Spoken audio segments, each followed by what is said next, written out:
Right, breaking చూస్తున్నాం. ఏలూరు జిల్లా ప్రజలకు నిత్యం అందుబాటులో ఉండే వ్యక్తి ఎంపీ పుట్ట మహేష్ కొల్లేరు ప్రజల సమస్యలు దగ్గర నుండి రైతాంగ సమస్యలు పార్లమెంటు సాక్షిగా తన గొంతు విప్పి కూటమి ప్రభుత్వం వచ్చిన సంవత్సర కాలం దగ్గర నుంచి ఏలూరు జిల్లా వ్యాప్తంగా ఉన్న నియోజకవర్గాలు అభివృద్ధి పదంలో తీర్చిదిద్దుతున్నారు. గత వైసీపీ సర్కారు హయాంలో ఆర్థిక విధ్వంసం జరిగిందని, శాంతి భద్రతలు లోపించాయని విమర్శలు గుప్పించారు. ఇక ఇదే అంశానికి సంబంధించి పూర్తి అప్డేట్స్ అందించేందుకు నెల్లూరు నుంచి మా ప్రతినిధి ఏలూరు నుంచి మా ప్రతినిధి హరీష్ మనకి లైవ్లో సిద్ధంగా ఉన్నారు. హరీష్, చెప్పండి. కుటుంబ ప్రభుత్వం కొలువులు ఏడాది గడుస్తున్న నేపథ్యంలో ఏలూరు జిల్లాలో ప్రతి నియోజకవర్గానికి కూడా తనదంటూ అభివృద్ధి పదంలో దూసుకుపోతున్న పుట్ట మహేష్ కుమార్ అయితే నిత్యం ప్రజలు అందుబాటులో ఉన్నారు. ఇదే విషయం అంతా మాట్లాడడానికి ఏలూరు ఎంపీ పుట్ట మహేష్ కుమార్ ఉన్నారు. సార్, మీరు చెప్పండి, కుటుంబ ప్రభుత్వం ఏడాది పాలన పూర్తవుతుంది. ఏడాది పాలన కూడా ఏలూరు జిల్లా ఇబ్బంది అభివృద్ధి కార్యక్రమం ఇప్పుడు ఈ 1 year లో ఏలూరు పార్లమెంట్ లో ఏలూరుకి Vande Bharat stop over first వచ్చిన విషయం తీసుకుని, అలాగే ఇవాళ కొల్లేరు సమస్య ఉంది, కొల్లేరు సమస్య గురించి మాట్లాడుతున్నాం. అలాగే ఆర్ఓబీస్, రైల్వే ఓవర్ బ్రిడ్జెస్, ఇక్కడ కావాల్సిన ఆర్ఓబీస్ కూడా అన్ని శాంక్షన్ జరిగాయి. ఆర్ఓబీస్ శాంక్షన్ అయిపోయినా కానీ ఇక్కడ నుంచి మనం ల్యాండ్ అక్విజిషన్ చేసి సెంట్రల్ పంపించాల్సి ఉంది. ఆ పనులు జరుగుతుంది. అలాగే టొబాకో రైతులు ఉన్నారు, వాళ్ళకి అప్పుడు సీలింగ్ తీసేయాలంటే ఇమీడియట్ గా సెంట్రల్ తో మాట్లాడి సీలింగ్ తీపించాం. అలాగే అది పామ్ ఆయిల్ రైతులకి గిట్టుబాటు ధర రావట్లేదు, ఇప్పుడు గిట్టుబాటు ధర వచ్చేట్టు చేశాం. ఇంకా ఈ రోడ్లకు సంబంధించి చాలా వరకు రోడ్లకు సంబంధించి కూడా సాల్వ్ చేస్తాం. ఇంకా చాలా వరకు చేయాల్సిన అవసరం ఉంది, అవన్నీ కూడా చేస్తాం. అలాగే ఇవాళ మీరు చూస్తే జాబ్ మేళాలు కండక్ట్ చేస్తాం. జాబ్ మేళాల్లో జాబ్స్ చేయడానికి కార్యక్రమాలు కూడా చేస్తాం. యువతకి ఉద్యోగాల గురించి చెప్పాం.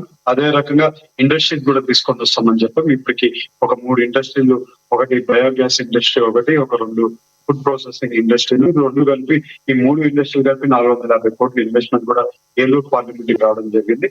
ఇవన్నీ కూడా రెగ్యులర్ గా చేస్తాం. ఇవాళ మీరు చూస్తే అది ఒకటే కాకుండా మన రైల్వే స్టేషన్ ఉంది, రైల్వే స్టేషన్ మోడర్నైజేషన్ కూడా చేపిస్తాం.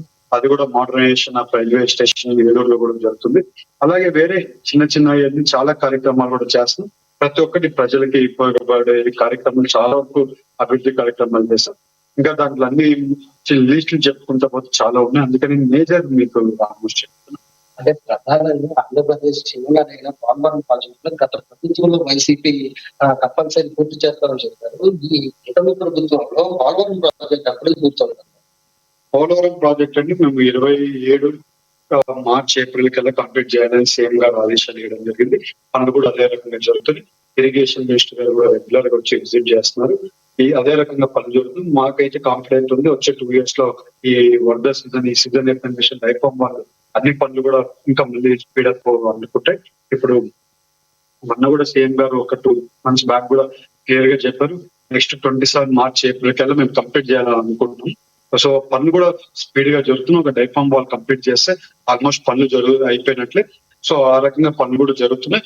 వచ్చే రోజుల్లో ఇంకొక 2-3 నెలలు అయిపోయిన ఇంకా పని స్పీడ్ గా అందుకోబోతుంది. సో 27 మార్చ్ ఏప్రిల్ కల్లా కంప్లీట్ చేయాలి మేము టార్గెట్ పెట్టుకున్నాం. చూద్దాం ఎట్లా పని జరుగుతుంది. ప్రధానంగా ఏలూరు జిల్లాలో చూసుకుంటే కోకో రైతులతో పాటు కూడా కామన్ రైతులు కూడా తీవ్ర ఇబ్బందులు పడుతున్నారని మీరు దృష్టికి తీసుకొచ్చారు. వాటికి ఎటువంటి చర్యలు తీసుకొని పోతున్నారు సమస్య? అంటే పామ్ ఆయిల్ రైతులకి ఎలక్షన్ టైం కింద వాళ్ళకి 12,000 రూపాయలు గిట్టుబాటు ధర రాక ఇబ్బంది పడుతున్నారు. ఇవాళ 20,000 రూపాయలు గిట్టుబాటు ధర వస్తుంది.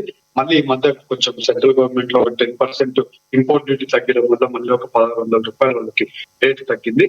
సో మళ్ళీ మన సెంట్రల్ కి చంద్రబాబు నాయుడు గారు మాట్లాడాము, మేము కూడా ఢిల్లీకి వెళ్ళినప్పుడు కూడా మాట్లాడాము. అది మళ్ళీ 1,600 రూపాయలు 10% పెట్టామని మాట్లాడాము. సెంట్రల్ కూడా పాజిటివ్ గా రెస్పాన్స్ చేసింది. వచ్చే రోజుల్లో ఢిల్లీలో సెక్రటరీ అవైలబిలిటీ లేరు. సో మన ఢిల్లీ సెక్రటరీ గా కూడా లైన్ లోకి వచ్చిన రక్షణ ఫారెన్ నుంచి పార్లమెంట్ సెషన్స్ వచ్చిన రక్షణ మళ్ళీ ఫాలో చేస్తాం. ఇవాళకైతే పామ్ ఆయిల్ రైతులు సంతోషంగా ఉన్నారు. అలాగే ఇవాళ కొక్కో రైతులు ఉన్నారు. కొక్కో రైతులు కూడా మన గవర్నమెంట్ అంతా కూడా వాళ్ళకి 50 రూపాయలు మళ్ళీ రిటర్న్ ఇస్తుంది. అదే రకంగా కొక్కో రైతులు కూడా సంతోషంగా ఉన్నారు.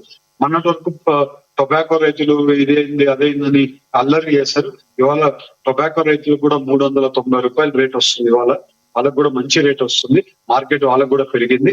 ఇవాళ అన్ని చూస్తే కూడా టీడీపీ పార్టీ అలాగే ఎన్డీఏ కూటమి అన్ని కూడా ఎప్పుడు కూడా రైతులకు అండగా ఉంటుంది. అదే రకంగా ఇవాళ రైతులకు అండగా ఉంటుంది. ఇవాళ ఎప్పుడో ఒక నెల ఒక 2,000-3,000 తగ్గకపోవడం వల్ల ఏదో కొంచెం డిఫరెన్స్ రావచ్చు, కానీ రైతులకి ఎప్పుడు కూడా టీడీపీ పార్టీ అండగా ఉంటుంది. ఇవాళ అందరికి గిట్టుబాటు ధర వస్తుంది. కోకో ఫార్మర్స్ కి గిట్టుబాటు ధర వస్తుంది, పామ్ ఆయిల్ రైతులకు గిట్టుబాటు ధర వస్తుంది, ఇవాళ టొబాకో రైతులు కూడా ఇవాళ గిట్టుబాటు ధర వస్తుంది. 390 రూపాయల నుంచి 380 రూపాయలు మన రేటు కూడా వచ్చింది. సో ఇవాళ అందరు సంతోషంగా ఉన్నారు. సో రైతులందరూ సంతోషంగా ఉన్నారు, ఎక్కడికైనా ఇబ్బంది కూడా లేదు. కొల్లేరు ప్రజల సమస్యలు తీర్చడానికి, శాశ్వత పరిష్కరించడానికి కూడా మీరు ప్రయత్నించారు. అంటే ప్రత్యేక కమిటీ కూడా కేంద్రం నుంచి వచ్చి ఒక నివేదిక ఇచ్చింది. దీనిపై మీరు ఏం చెప్తారు? ఎవరండి కొల్లేరు సమస్య గురించి కోర్టులో ఇప్పటివరకు ఎవరు కూడా ఇంప్లీడ్ చేయాలని చెప్పి మనం ఎప్పుడు ప్రయత్నం చేయలేదు. ఈసారి కోర్టులో రైతుల సమస్యలు కూడా, కొల్లేరు సమస్యలు కూడా వినాలని చెప్పి ఇంప్లీడ్ చేయమన్నాం. ఇంప్లీడ్ చేస్తారు. కలెక్టర్ గారికి ఒక రిపోర్ట్ ఇవ్వమన్నారు. అదే రకంగా కమిటీ కూడా వచ్చి యాక్చువల్ గా ఏం ఇష్యూ ఉందో కనుక్కున్నారు. వాళ్ళకు కూడా ఒక ఐడియా వచ్చింది. ఇప్పుడు సుప్రీం కోర్టులో ఇన్ని రోజులు ఎవరు కూడా దాన్ని ఇన్వాల్వ్ అయ్యి చేయాలని ఎవరు ప్రయత్నం చేయలేదు. మేము ఇప్పుడు సుప్రీం కోర్టులో కూడా మనం ఇన్వాల్వ్ అయ్యి రైతుల సమస్యలు కూడా విని, జిరాయితీ భూములు, సొసైటీ భూములు, అలాగే పట్టా భూములు ఎన్ని ఏ ఇష్యూలు ఉన్నాయో ఇవన్నీ కూడా బయటికి రావాలి. ఎందుకంటే ఇవన్నీ కూడా బౌండరీలో లేవు, ఇవన్నీ బయట ఉన్నాయి అని చెప్పి దాని బౌండరీ ఫిక్స్ చేసేసి అంతా కూడా పాత చేసిన బౌండరీస్ అన్ని కూడా ప్రాబ్లం ఉంది. అన్ని కూడా సుప్రీం కోర్టుకి చెప్పడం జరిగింది. ఇవాళకైతే కొల్లేరు సమస్యని పాజిటివ్ గా తీసుకొని వెళ్తున్నాం. సుప్రీం కోర్టులో మనం పెట్టేదంతా కూడా ఇవాళ కలెక్టర్ గారు కూడా రిపోర్ట్ పంపించారు. ఒక పాజిటివ్ రిపోర్ట్ పంపించారు కలెక్టర్ గారు కూడా. మన రైతులకు ఎలా కావాలో అలా పంపించారు. ఇవాళ దాని అంతా కూడా ఒక స్ట్రీమ్ లైన్ చేసి నీట్ గా సుప్రీంకోర్టులో ప్రజెంటేషన్ చేయాల్సి ఉంది. మా లాయర్స్ అందరూ కూడా చేస్తున్నారు. వచ్చే రోజుల్లో దీని ప్రోగ్రెస్ కూడా మంచి పాజిటివ్ గా ప్రోగ్రెస్ అవ్వాలని అందరూ ప్రయత్నం చేస్తాం. సుప్రీంకోర్టులో ఉండే ఇది కాబట్టి ఇవాళ దాని గురించి ఎక్కువ నేను కూడా మాట్లాడలేను. సో వచ్చే రోజుల్లో పాజిటివ్ కావడానికి మేము ప్రయత్నం చేస్తాం.